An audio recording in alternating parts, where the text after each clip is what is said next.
আমি আমার বাবার কথা অমান্য করে তোমার মতো একটা ছেলের সাথে চলে যাব? এবার কি বলছে এগুলা?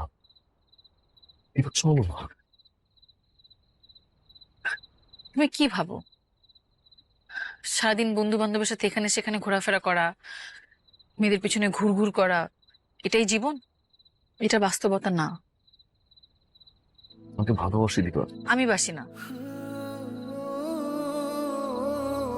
এবার কি বলছে?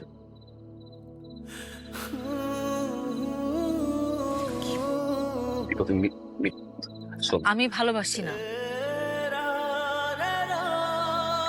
আমি যেন তোমাকে আর আমাদের এই বাড়ির আশেপাশে না দেখি। তুমি এখান থেকে চলে যাও, এক্ষুনি যাও।